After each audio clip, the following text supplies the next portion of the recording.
নন্দীগ্রামে প্রচারে শুভেন্দু অধিকারী। নন্দীগ্রামে রাম মূর্তি ভাঙার অভিযোগ, গ্রামবাসীদের অভিযোগ শুনলেন শুভেন্দু। পুলিশের বিরুদ্ধে অভিযোগ শুভেন্দুর।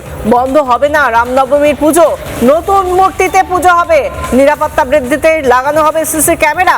রামনবমীর পুজোয় আসার আশ্বাস শুভেন্দু অধিকারী।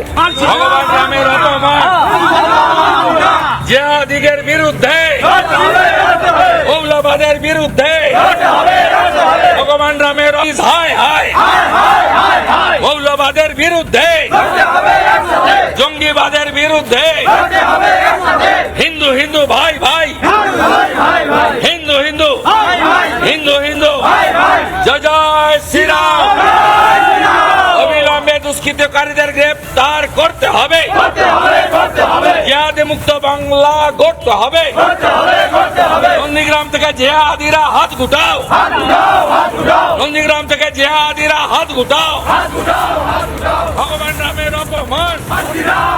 এখানে সিসিটিভি লাগাতে হবে, সিসিটিভি লাগাতে মূর্তি হাত দেবে না। এখানে একটা বেড়া করে ঘিরে রাখো, এটা একটা মূর্তি অর্ডার দাও। এখানে রামনবমীর পুজো হবে এবং আমি পুজোর দিন আসছি 27